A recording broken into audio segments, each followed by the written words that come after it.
സംഘാടകർക്കെതിരെ തുറന്നടിച്ച് കലൂരിലെ പരിപാടിയിൽ പങ്കെടുത്ത കുട്ടികളുടെ രക്ഷിതാവ് കോടിക്കണക്കിന് രൂപയുടെ പണപ്പിരിവ് സംഘാടകർ നടത്തിയതായും ഒരാളിൽ നിന്ന് 2000 മുതൽ 5000 രൂപ വരെ പണം വാങ്ങി എന്നുമാണ് ആരോപണം.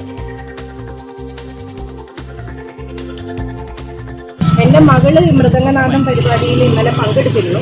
എനിക്ക് വ്യക്തിപരമായി സ്റ്റേഡിയവും പരിസരവും ഒക്കെ അറിയുന്നത് കൊണ്ട് ഞാൻ വളരെ വിശ്വാസത്തോടു കൂടിയാണ് എൻ്റെ മകളെ വിട്ടത്.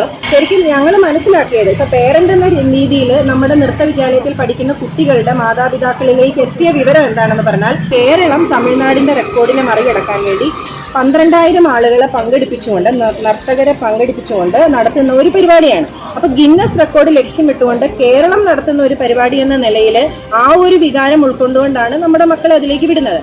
ആദ്യഘട്ടത്തിൽ 2000 രൂപ വാങ്ങിക്കുകയും അതെല്ലാം നമ്മൾ ഈ പറയുന്ന പോലെ നൃത്ത സെന്ററുകൾ ഏത് അധ്യാപകരുടെ അടുത്തോ ആണ് നമ്മൾ അയച്ചു കൊടുത്തത്.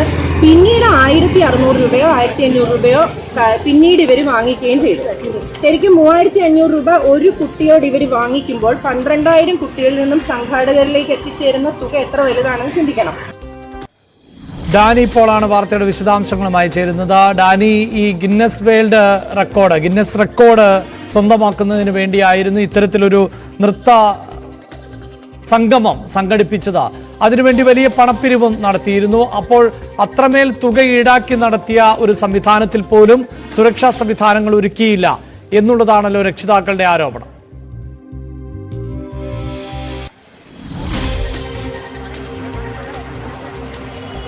അഭിലാഷ്, വലിയ രീതിയിലൊരു പണപ്പിരിവ് സ്വാഭാവികമായും ഈ ഇത്തരം കാര്യങ്ങൾ ചെയ്യുന്നതിന് അവർ ഒരു മാനദണ്ഡം നിശ്ചയിച്ച കാര്യങ്ങളെല്ലാം തന്നെ ചെയ്യുന്നുണ്ടാകാം. പക്ഷേ ഇതിൽ വലിയ രീതിയിലൊരു പണപ്പിരിവ് അവർ നേരത്തെ നിശ്ചയിച്ചതാണ്, കാര്യങ്ങളെല്ലാം തന്നെ പറഞ്ഞതാണ് എന്നെല്ലാം തന്നെ അവർ വ്യക്തമാക്കുമ്പോൾ പോലും ഇത്ര ഭീമമായ ഒരു തുക പിരിപ്പിച്ചെടുപ്പിക്കുമ്പോൾ അതിൽ ഏതാണ്ട് 12,000-ഓളം പേർ അതിൽ പങ്കെടുക്കാനുണ്ടായിരുന്നത്. 3000 മുതൽ 5000 രൂപ വരെയാണ്. അങ്ങനെ ഒരു നിശ്ചിതമായ ഒരു തുക എന്ന രീതിയിൽ പലരിൽ നിന്ന് പല പോലെയായിരുന്നു ഇത് തുക ഈടാക്കിയിരുന്നത്. അപ്പോൾ കോടിക്കണക്കിന് രൂപ ആ ഇനത്തിൽ തന്നെ അവർ പിരിച്ചെടുക്കുകയും ചെയ്തു. അതോടൊപ്പം തന്നെ രക്ഷിതാക്കൾക്ക് പലർക്കും ഈ സ്റ്റേഡിയത്തിലേക്ക് എത്തുന്നതിന് 149 രൂപയുടെയും 299 രൂപയുടെയും പാസ് വേറെ എടുക്കേണ്ടി വന്നിരുന്നുവെന്നും പറയുന്നുണ്ട്. അപ്പോൾ ഇത്തരം കാര്യങ്ങളെല്ലാം തന്നെ നല്ല രീതിയിലൊരു പണപ്പിരിവും കാര്യങ്ങളെല്ലാം തന്നെ വരികയും ചെയ്തിട്ടുണ്ട്. ഇത്രയും തുക അവരുടെ കൈകളിലേക്ക് എത്തിയിട്ടും ഒരു സുരക്ഷാ സംവിധാനങ്ങളോ കാര്യങ്ങളോ ഒന്നും തന്നെ ഇവിടെ ഒരുക്കിയിരുന്നില്ല എന്നതാണ്. ഇപ്പോൾ നമ്മളോട് പരാതി പറഞ്ഞ രക്ഷിതാക്കൾ ഇപ്പോൾ ഔദ്യോഗികമായി ഇതൊരു പരാതിയായിട്ട് ഇതുവരെ നൽകിയിട്ടില്ല എങ്കിൽ കൂടി ഇങ്ങനെയൊരു ആരോപണം ശക്തമാണ്. കാരണം ഒരു സംവിധാനവും അവിടെ ഉണ്ടായിരുന്നില്ല. ഇത്രയും പണം വാങ്ങിച്ച് ഇവിടേക്ക് എത്തുന്നവർക്ക് എന്ത് സൗകര്യങ്ങൾ ഇവർ നൽകി എന്നൊരു ചോദ്യം ബാക്കി നിൽക്കുന്നുണ്ട്. കാരണം ഇത് ഏതാണ്ട് ഉച്ചയോടുകൂടി ഇന്നലെ ഈ ഒരു കാര്യങ്ങൾക്ക് വേണ്ടിയുള്ള ഒരുക്കങ്ങൾ കലൂർ സ്റ്റേഡിയത്തും പരിസരത്തും തന്നെ തുടങ്ങിയിരുന്നു. വലിയ രീതിയിലുള്ള ട്രാഫിക് ജാമാണ് ഇവിടെ ഉണ്ടായിരുന്നത്. കാരണം ഈ കുട്ടികളെല്ലാം തന്നെ ഇവിടെ നിന്ന് പലയിടങ്ങളിൽ നിന്നായിട്ട് ഇവിടേക്ക് വരുമ്പോൾ വാഹനങ്ങൾ കൂടുതലായിരുന്നു. അത്തരം ക്രമീകരണങ്ങളുടെ ഗതാഗത പ്രശ്നങ്ങളടക്കമുള്ള കാര്യങ്ങളുണ്ടായിരുന്നു. അപ്പോൾ ഇതെല്ലാം ക്രമീകരിക്കേണ്ടത് അതിനൊരു ചുമതലപ്പെട്ടവർ തന്നെയാണ്, സംഘാടകർ തന്നെയാണ്. പക്ഷേ അത്തരമൊരു നീക്കത്തിലേക്ക് ഒരു രീതിയിലും അവർ മുന്നോട്ട് പോയില്ല എന്നതാണ് ഈ രക്ഷിതാവിൻ്റെ വാക്കുകളിൽ നിന്ന് തെളിയിക്കുന്നത്. അതിനുമപ്പുറം ഇതിൽ ഒരു ഗിന്നസ് റെക്കോർഡ് എന്ന രീതിയിലുള്ളൊരു വൈകാരിക തലമെല്ലാം തന്നെ ഇതിനെ കൊണ്ടുവരുന്നു. അതിൻ്റെ ഭാഗമാക്കാകുക എന്ന രീതിയിലേക്ക് കാര്യങ്ങൾ വരുന്നു. പലരും അവിടെ പങ്കെടുക്കാനായിട്ട് എത്തുന്നു, ആശംസ നേരാനായിട്ട് എത്തുന്നു എന്നെല്ലാം പറഞ്ഞ് അങ്ങനെയൊരു നമ്മൾ പറയുന്ന പോലെ അങ്ങനെ ഒരു ഓളമെല്ലാം തന്നെ സൃഷ്ടിക്കുകയും ഇത് കൃത്യമായി മാർക്കറ്റ് ചെയ്യപ്പെടുകയും ചെയ്യുന്നു. അങ്ങനെ വലിയ രീതിയിലൊരു ആൾക്കൂട്ടം ഉണ്ടാകുന്നു. പക്ഷേ ആൾക്കൂട്ടത്തിനിടയ്ക്ക് ഇവർ മറന്നു പോകുന്ന സുരക്ഷാ ക്രമീകരണങ്ങൾ ഉണ്ടായില്ല. അതിനുവേണ്ടി ഒരു ശ്രദ്ധയും ഇവർ ചെയ്തില്ല എന്നതാണ് മനസ്സിലാക്കുന്നത്. ഉമാ തോമസ്, ഞാൻ ഡാനിയിലേക്ക് വരാം. ഇപ്പോൾ ശ്രീമതി ബിജി, അതായത് ഇന്നലെ ഈ ഗിന്നസ് റെക്കോർഡ് പരിപാടിയിൽ പങ്കെടുത്ത കുട്ടിയുടെ അമ്മ ആണ്. ബിജി, താങ്കൾ എങ്ങനെയാണ് ഇങ്ങനെ ഒരു ഇവന്റ് നടക്കുന്നു എന്ന് അറിഞ്ഞത്? ആരാണ് താങ്കളെ ബന്ധപ്പെട്ടത്? നമസ്കാരം. നമ്മുടെ കുട്ടി പഠിക്കുന്ന നൃത്ത വിദ്യാലയത്തില് ഇപ്പൊ ജൂൺ തൊട്ട് അവര് ഗിന്നസിനെ ഫോക്കസ് ചെയ്തുകൊണ്ടുള്ള ഒരു ട്രെയിനിങ്ങിലായിരിക്കും. അതിന്റെ റെഗുലർ ക്ലാസ്സസിൽ ഒരു മാറ്റം ഉണ്ടെന്നാണ് ആദ്യം അറിഞ്ഞത്. അപ്പൊ എന്റെ മോളെയൊക്കെ ട്രയൽ കളിപ്പിച്ചപ്പോ അവര് പറഞ്ഞു ഇവിടെ നന്നായി കളിക്കുന്നുണ്ട്, അപ്പൊ നമ്മൾ ഗിന്നസ് റെക്കോർഡിനുള്ള പരിശ്രമത്തിലാണ്, ഇത് ഡിസംബർ 29 കല്ലൂർ സ്റ്റേഡിയത്തിൽ വെച്ചാണെന്ന് പറഞ്ഞു. അപ്പോൾ ഇതിന് നമ്മൾ ഇതിലേക്ക് കുട്ടികളെ ഒരുക്കുകയാണ്. അതൊരു വലിയ പരിപാടിയാണ്. അത് കേരളം തമിഴ്നാടിന്റെ റെക്കോർഡിനെ മറികടക്കാനുള്ള ഒരു പരിപാടി ചെയ്യുകയാണെന്നാണ് ഇവർ പറഞ്ഞത്. അപ്പൊ എനിക്ക് തോന്നുന്നു ഈ നൃത്ത അധ്യാപകരാരും ഇതിൽ ഇങ്ങനെ ഒരു ചൂഷണം ഉണ്ടെങ്കിൽ തന്നെ, സാമ്പത്തികമായ ഒരു ചൂഷണം നമ്മൾ ഇതിൽ സംശയിക്കുമ്പോൾ തന്നെ അതിൽ ഈ നൃത്ത അധ്യാപകരോ അല്ലെങ്കിൽ ആ ചെറിയ വിദ്യാലയങ്ങളോ ഒന്നും അതിലൊരു ില്ല. അവരെ സംബന്ധിച്ചതൊരു വികാരം, അതായത് കേരളം എന്നുള്ള ഒരു വികാരം നർത്തകരെ അണിനിരത്തിക്കൊണ്ട് നമ്മൾ കരസ്ഥമാക്കാൻ പോകുന്ന ഒരു വലിയ നേട്ടം എന്നുള്ളതാണ് എല്ലാവരും കണ്ടത്. തീർച്ചയായും. അവിടെ ബിജി, ഞാനൊന്ന് ഇടപെടുന്നത്, ഈ കേരളം എന്ന് പറയുമ്പോൾ നിങ്ങൾ എങ്ങനെയാണ് ഈ തെറ്റിദ്ധരിപ്പിക്കുന്നത് എന്നത് അറിയാനും കുറച്ചുകൂടി പ്രേക്ഷകർ ഇത് മനസ്സിലാക്കാനും വേണ്ടിയാണ്. കേരളം ഇങ്ങനെ ഒരു റെക്കോർഡിന് ശ്രമിക്കുന്നു എന്ന് പറഞ്ഞാൽ നമ്മുടെ സർക്കാർ സംവിധാനങ്ങളോ ഔദ്യോഗിക സംവിധാനങ്ങളോ ഒന്നുമല്ല ഇതിന് ബന്ധപ്പെട്ടിട്ടുള്ളത്, മറിച്ച് ആരാണ്? കാരണം ഇത് ഒരു ഫണ്ട് റേസിംഗ് എന്ന രീതിയിലുള്ള മാത്രം ഒരു പരിപാടിയായി തന്നെയാണ് കാണേണ്ടി വരുന്നത്. അതെ അതെ, അത് നിങ്ങൾക്ക് അറിയാതെ പോയതാണോ? അറിയാതെ അതിൽ ശരിക്കും പറഞ്ഞാല് നമ്മളുടെയും ഭാഗത്തൊരു തെറ്റ് ഞാൻ അംഗീകരിക്കുന്നു. സ്വയം വിമർശനപരമായി ഞാൻ അത് ഏറ്റെടുക്കുന്നു. കാര്യം എന്താന്ന് വെച്ചാല് നമ്മള് ഈ നൃത്തവിദ്യാലയ കുട്ടിയുടെ ഒരു മാനസിക എന്താ പറയാ കലാപരമായ ഒരു ഇതിനെയാണല്ലോ നമ്മൾ കാണുന്നത്. ഓക്കെ, നമ്മൾ അതിന്റെ ഭാഗമാകുന്നെങ്കിൽ അതൊരു സന്തോഷമുള്ള കാര്യം. അപ്പൊ ഇതിന് 2000 രൂപ ആദ്യം പറയുകയും പിന്നീട് 1600 രൂപ പിന്നെ വാങ്ങുകയും ചെയ്തു. ഇതാരാണ് വാങ്ങിച്ചത്? അതായത് താങ്കളുടെ മകൾ പഠിക്കുന്ന നൃത്തവിദ്യാലയത്തിലുള്ളവരാണോ, ഇതിന്റെ സംഘാടകരാണോ? നൃത്തവിദ്യാലയം സംഘാടകരെന്ന് പറയുന്നവരുമായിട്ട് നമുക്ക് യാതൊരു ബന്ധവുമില്ല. അതായത് സംഘാടകർ ആരാണ് എന്ന് പോലും യഥാർത്ഥത്തിൽ നിങ്ങൾക്ക് അറിയില്ല? അറിയില്ല. ഇപ്പൊ നമ്മുടെ വിചാരം എന്താന്ന് പറഞ്ഞാൽ, ഇത് മൃദംഗനാദം എന്ന് പറയുന്നത് ഒരു പരിപാടി, ആ പരിപാടി നമ്മുടെ കേരളത്തിന് ഇങ്ങനെ ഒരു റെക്കോർഡിന് വേണ്ടിയിട്ട് ശ്രമിക്കുന്നു എന്നുള്ളതാണ് നമ്മൾ മനസ്സിലാക്കിയത്. കാര്യം പിന്നെ നമ്മൾ ഈ കുട്ടികൾ പ്രാക്ടീസിന് പോകുന്നു, നമ്മൾ പിന്നെ ഇതിന്റെ പുറകെ അല്ലല്ലോ, നമ്മൾ വ്യക്തിപരമായി. യഥാർത്ഥത്തിൽ ബിജി, ഇത് കേരളമൊന്നുമല്ല, ഇത് ചില വ്യക്തികളോ സംഘടനകളോ ഒക്കെ ചേർന്ന് നടത്തുന്ന തട്ടിപ്പിന്റെ കൂടി ഒരു ഭാഗമാണ്. കാരണം നമ്മൾ ഈ ഗിന്നസ് റെക്കോർഡ് എന്നൊക്കെ കേട്ട് കഴിഞ്ഞാൽ എന്തോ വലിയ സംഭവമെന്ന് പല ആളുകളും, വിദ്യാഭ്യാസമുള്ള ആളുകൾ പോലും അങ്ങനെയാണ് കരുതിയിരിക്കുന്നത്. ഇതൊരു ഏജൻസി നൽകുന്നതാണ് ഗിന്നസ് റെക്കോർഡ് എന്ന് പറയുന്നത്. ഗിന്നസിന് തന്നെ വിവിധ ഏജൻസികളുണ്ട്. അവർ പണം വാങ്ങിയിട്ടാണ് ഇത്തരം റെക്കോർഡുകൾ വിലയിരുത്താൻ വരുന്നത്. അതിനൊരു നിശ്ചിത പണം അവർ വാങ്ങും. അതിന് തന്നെ ചില ഏജന്റുമാർ ഉണ്ട്. ആ ഏജന്റുമാരുടെ സഹായത്തോടെയൊക്കെയാണ് ഇത്തരം ഗിന്നസ് റെക്കോർഡുകൾ എന്നത്. ഇത് പലതരത്തിലുണ്ട്. ലിംക ബുക്ക് ഉണ്ട്, വേൾഡ് റെക്കോർഡ് എന്ന് പറയുന്നുണ്ട്, ഇന്ത്യ ഗിന്നസ് എന്ന് പറയുന്നുണ്ട്. ഇതിനൊന്നും വലിയ ആധികാരികതയില്ല എന്നതും ഒരു വസ്തുത തന്നെയാണ്. സത്യം സത്യം. നമ്മള് അപ്പൊ ഈ കുട്ടിയോട് ഈ പടം വാങ്ങി, അതായത് കുട്ടികളെ ഇത് MLAക്ക് പറ്റിയ ഗുരുതരമായ അപകടം ആ സ്റ്റേജ് 2 തട്ട് സ്റ്റേജാണ് അവിടെ ഇട്ടിരുന്നത്. അത് ദൃശ്യം കണ്ട എല്ലാവർക്കും അറിയാം. ഒരു തട്ടില് പറഞ്ഞ പോലെ എന്തെങ്കിലും അവതരണങ്ങൾ നടക്കുന്നുണ്ടെങ്കിൽ തൊട്ട് താഴെയാണ് ഈ ഇരിക്കുന്നവർക്ക് വേണ്ടിയിട്ട്, അതിഥികൾക്ക് വേണ്ടിയിട്ട്, വിശിഷ്ട വ്യക്തികൾക്ക് വേണ്ടിയിട്ടൊക്കെ ഒരുക്കിയിരുന്നത്. അവിടെ നിന്ന് ഒരാൾക്ക് അങ്ങനെ തിരിഞ്ഞാൽ ഉറപ്പായും താഴെ പോകും.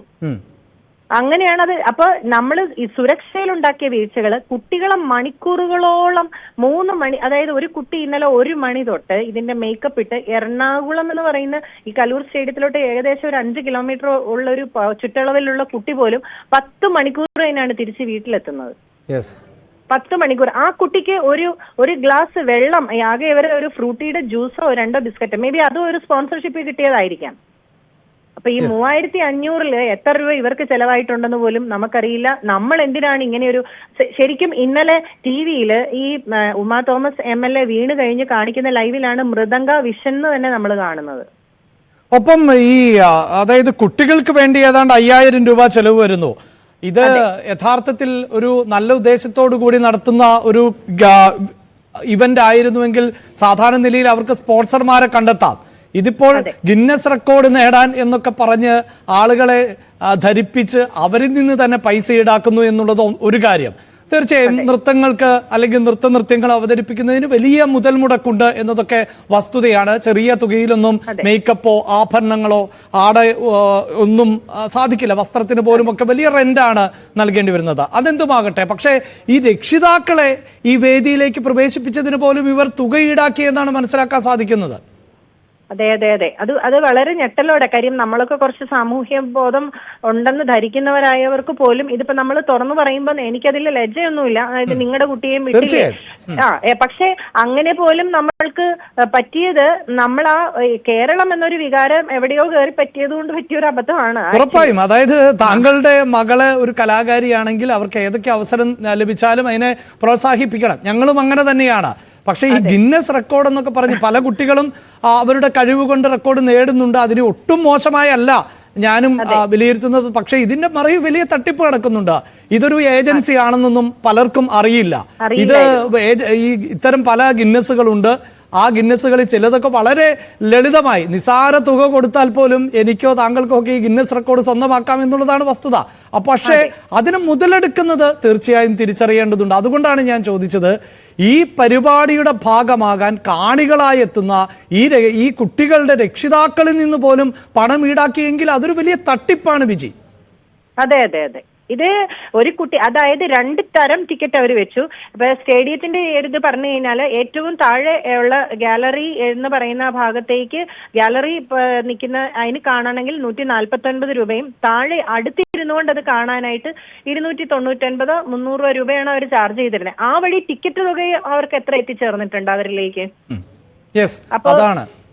അപ്പോൾ കോടിക്കണക്കിന് രൂപ ഒരു ഭാഗത്ത് ഇതിന്റെ സംഘാടകർ സമ്പാദിച്ചു എന്ന് തന്നെ വേണം നമുക്ക് മനസ്സിലാക്കാൻ. പ്രത്യേകിച്ച് ഇത്തരം ഇവന്റുകൾ നടത്തുമ്പോൾ പലപ്പോഴും അതിൽ പങ്കെടുക്കുന്നവരുടെ നിന്നല്ല സാധാരണ തുകയൊക്കെ ഈടാക്കാറുള്ളത്. മാത്രമല്ല ഈ പരിപാടി കാണാനെത്തിയവരിൽ നിന്ന് പോലും തുക ഈടാക്കി എന്ന് പറയുമ്പോൾ ഗിന്നസ് ബുക്ക് തന്നെ ആയിരുന്നോ, ഗിന്നസ് റെക്കോർഡ് തന്നെയായിരുന്നു ലക്ഷ്യം എന്ന സംശയം കൂടി ഉണ്ടാകുന്നുണ്ട്. ഒരു പക്ഷേ അന്വേഷണത്തിന്റെ ഭാഗമായി അതുകൂടി വരുമായിരിക്കും. ഒപ്പം ഇത് ഒരു തിരിച്ചറിവ് കൂടി ആകട്ടെ എന്നാണ് ഞങ്ങൾക്കും പറയാനുള്ളത്. ഇത്തരം ഇവന്റുകളൊക്കെ സംഘടിപ്പിക്കുമ്പോൾ അതിന് പിന്നിലെ സാമ്പത്തികമായ തട്ടിപ്പിന്റെ വശങ്ങൾ കൂടി ജനങ്ങൾ അറിയേണ്ടതുണ്ട്. വളരെ നന്ദി ശ്രീ ബിജി ഞങ്ങളോട് പ്രതികരിച്ചതിന്.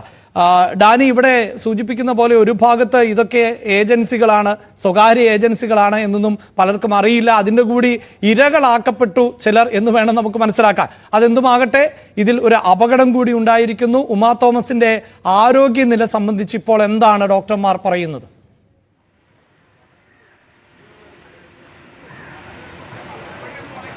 അഭിലാഷ, ഇപ്പോൾ നേരത്തെ വന്ന മെഡിക്കൽ ബുള്ളറ്റിൻ, അതിനുശേഷം ഇനിയിപ്പോൾ ഇന്ന് മെഡിക്കൽ ബുള്ളറ്റിനോ അതോ മറ്റേതെങ്കിലും രീതിയിലൊരു അറിയിപ്പോ ഒന്നില്ല എന്ന് വ്യക്തമാക്കിയിട്ടുണ്ട്. ഒടുവിൽ വന്ന അറിയിപ്പ് പ്രകാരം അത് ഇങ്ങനെയാണ്: ഉമാ തോമസ് അപകടനില പൂർണ്ണമായും തരണം ചെയ്തു എന്ന് പറയാൻ കഴിയില്ല എന്നാണ് ഡോക്ടർമാർ പറയുന്നത്. അവർ വെന്റിലേറ്റർ സഹായത്തിൽ തുടരുകയാണ്. എങ്കിലും ഇന്നലെ ഇവിടെ ആശുപത്രിയിൽ പ്രവേശിപ്പിച്ചതിൽ നിന്ന് ആരോഗ്യനില ഒരല്പം ഭേദപ്പെട്ടിട്ടുണ്ട് എന്ന് മാത്രമേ അത് സംബന്ധിച്ച് പറയാൻ കഴിയൂ. അവയവങ്ങൾ അതിൻ്റെ ഒരു പ്രവർത്തന നിലയെല്ലാം തന്നെ സാധാരണഗതിയിലേക്ക് എത്തണം. അതിനനുസരിച്ച് മാത്രമേ തലച്ചോറിനേറ്റ ക്ഷതം മാറുകയുള്ളൂ എന്ന് പറയുന്നു. അതിൽ ഏറ്റവും പ്രധാനപ്പെട്ടത് ഈ ശ്വാസകോശത്തിനേറ്റ ചതവുകളും മുറിവുകളും എല്ലാം തന്നെയാണ്. വാരിയെല്ല് 3 എണ്ണം ഒടിഞ്ഞ് അത് ശ്വാസകോശത്തിന് സാരമായ രീതിയിൽ ക്ഷതം ഏൽപ്പിച്ചിട്ടുണ്ട്. അപ്പോൾ ശ്വാസകോശത്തിൻ്റെ ചികിത്സയാണ് പ്രധാനമായും തന്നെ അതിൽ ഏറ്റവും കൂടുതൽ പരിഗണന നൽകിക്കൊണ്ട് നടത്തുന്നത് എന്നാണ് ഡോക്ടർമാർ പറഞ്ഞത്. കാരണം അതാണ് ഏറ്റവും ഈ ഒരു ഘട്ടത്തിൽ അത്യന്താപേക്ഷിതമായിട്ടുള്ളത്. അതാണ് ചെയ്യുന്നത്. മറ്റ് ഈ അവയവങ്ങളെല്ലാം അതിൻ്റെ ഒരു സാധാരണ പ്രവർത്തന താളത്തിലേക്ക് വരുന്നതനുസരിച്ച് തലച്ചോറിനേറ്റ ക്ഷതം അതിൻ്റെ ഒരു സ്വാഭാവികതയിൽ ഭേദപ്പെടും എന്ന ഒരു പ്രതീക്ഷയാണ് പങ്കുവയ്ക്കുന്നത്. മറ്റൊരു ചികിത്സയും ഈ ഒരു ഘട്ടത്തിൽ തലച്ചോറിന് ഏറ്റ ഒരു ഡാമേജിനത് നൽകാനായിട്ട് സാധിക്കുന്നൊരു ഘട്ടമല്ല. എങ്കിൽ കൂടിയും അവർ പറയുന്നത് നിലവിൽ വെന്റിലേറ്റർ സഹായത്തോടെ തുടരുന്നു. ഈ ഘട്ടത്തിൽ അത് അത്യാവശ്യം തന്നെയാണ്. അത് ചികിത്സയുടെ ഒരു ഭാഗം കൂടിയാണ്. ഇന്നലെ കൊണ്ടുവന്നതിൽ നിന്ന് ഒരു അല്പം ഭേദപ്പെട്ടു എന്നതാണ് ഇന്ന് പറയുന്ന ഒരു ആശ്വാസം. അതായത് ഡാനി പറയുന്നത് പോലെ ആരോഗ്യനിലയിൽ നേരിയ പുരോഗതിയുണ്ട് എന്ന് തന്നെയാണ് ഡോക്ടർമാർ പറയുന്നത്. അതേസമയം അപകടനില പൂർണ്ണമായും തരണം ചെയ്തു എന്ന് പറയാനാകില്ല എന്നും ഡോക്ടർമാർ പ്രതികരിക്കുന്നു. നമുക്കിപ്പോൾ ഒരു ചാലഞ്ച് ആയിട്ടുള്ളത് ലങ്സിലാണ്. ലങ്സിൽ നല്ല ഇന്നലത്തെ ചതവ് വന്നിട്ട് ആ ചതവിനകത്ത് കൂടി ഉണ്ടായിരിക്കുന്ന രക്തസ്രാവം എന്ന് പറഞ്ഞാൽ രക്തം ആസ്പിറേറ്റ് ചെയ്തിട്ടുണ്ട്. നമുക്ക് 2 കുഴലാണ്. അപ്പോൾ ഈ രക്തം ബ്ലീഡ് ചെയ്തിട്ട് മൂക്കിൽ നിന്നും വായുന്നു അത് നേരെ ലങ്സിൽ പോയിട്ട് അത് കളക്ട് ചെയ്തിട്ട് ലങ്സിൽ വളരെ കുറവേ ഉള്ളൂ. ഒരു 200 ml താഴെ ഉള്ളൂ, 2 സൈഡിലും ഉണ്ട്. പിന്നെ നമുക്കുള്ള ചതവ് പറ്റിയിട്ടുള്ള റിപ്പ് ഫ്രാക്ചറാണ്. അപ്പോൾ ഇത് രണ്ടും കൊണ്ട് ലങ്സിനകത്ത് കുറച്ച് ചതവ് പറ്റിയിട്ടുള്ള ആ ഇൻഫെക്ഷൻ്റെ ഭാഗമായിട്ട് നമ്മൾ കണ്ടിട്ടുണ്ട്. അതാണ് ഇന്നത്തെ CT നമ്മൾ കണ്ടിരിക്കുന്നതും. ആ ഒരു ഇതുള്ളത് കൊണ്ട് ഇത് നമുക്ക് വെന്റിലേഷനിൽ തന്നെയാണ്. കുറച്ച് അധികം ദിവസം വെന്റിലേഷൻ വേണ്ടി വരും എന്നുള്ളതാണ് നമുക്കിപ്പോൾ മനസ്സിലാക്കുന്നത്.